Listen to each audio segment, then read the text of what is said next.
9 nouvelles règles qui vont révolutionner le foot en 2026 avant la Coupe du Monde.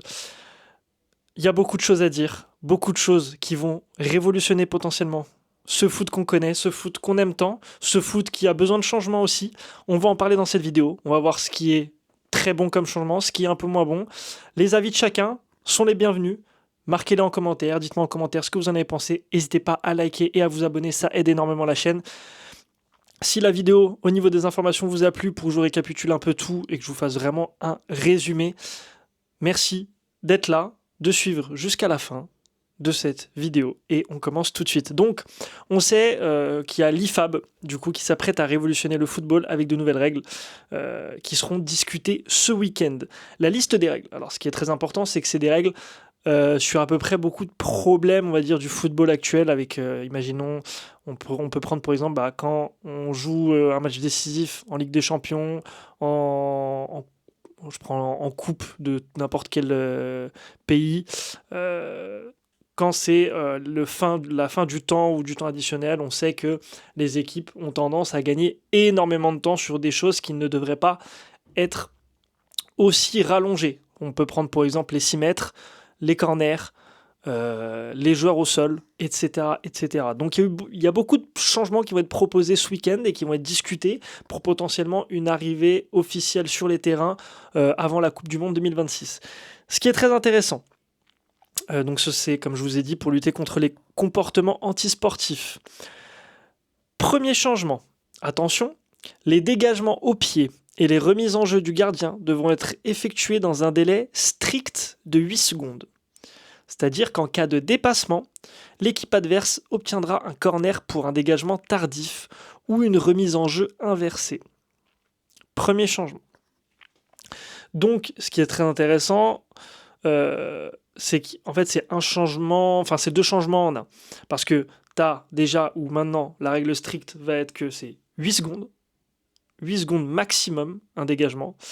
Et donc, évidemment, en contrepartie, si ce n'est pas fait, l'équipe adverse obtiendra un corner. Une règle que je trouve très très très intéressante et qui va permettre justement d'en finir avec les matchs longs sur la fin, avec des équipes qui essayent de gagner du temps, qui sont infernales. En plus, pour tout ce qui est divertissement, à mon sens, ça n'aidait pas au foot et je pense que ça va aider énormément. Ensuite, tout joueur nécessitant plus de 8 secondes de soin devra quitter le terrain pendant 60 secondes. En gros, pour vous expliquer, là tout de suite, je sais pas, t'as un joueur qui se prend, je sais pas, un petit coup au niveau de la jambe, mais rien de bien méchant. Mais il joue le temps, il joue la montre, et il reste au sol pendant, je sais pas, 15 secondes. Il dépasse juste 8 secondes au sol, sans qu'il y ait eu un carton jaune, parce que ça on va en parler aussi du changement après, mais sans qu'il y ait eu un carton jaune ou un carton rouge, on va en parler, il devra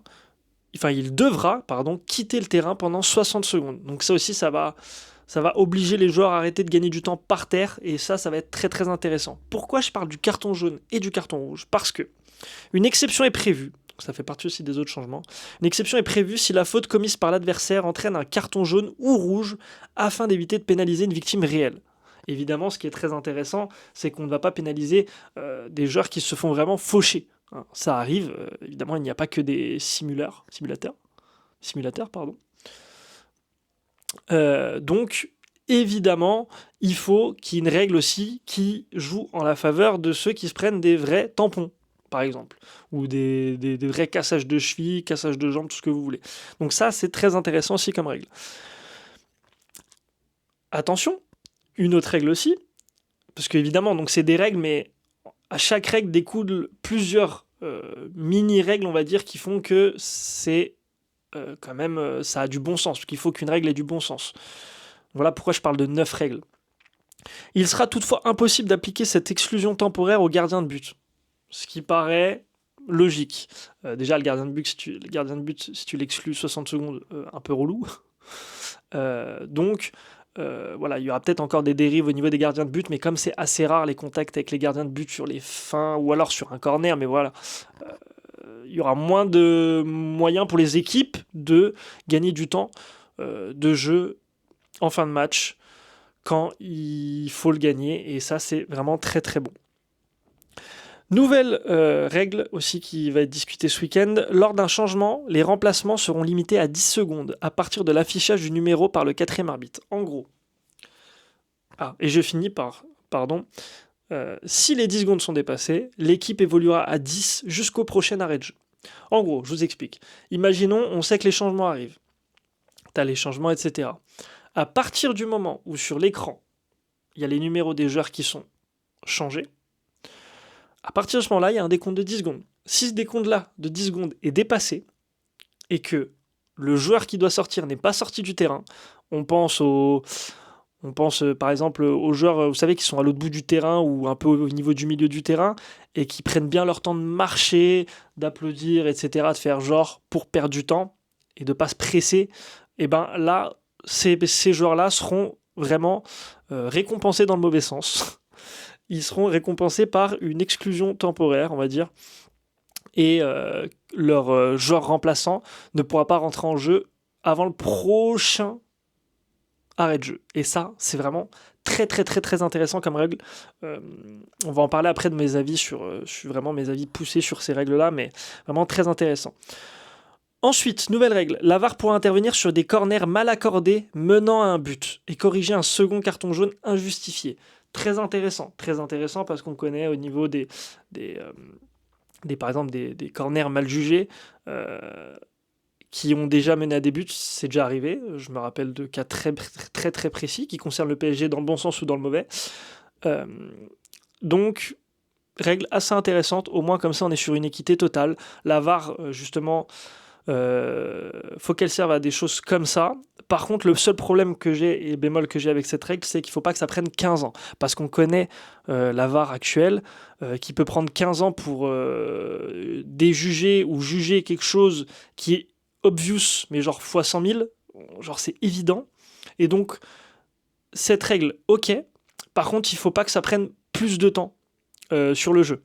Voilà, donc en espérant que tous ces soucis de temps que la VAR met à juger ou déjuger des actions, des situations, il faut qu'ils soient un peu plus rapides dans la façon d'étudier tout ça. Donc à voir quel procédé mettre en place à ce niveau-là, mais cette règle sera intéressante à être mise en place que si cette chose de ce côté-là sera réglée.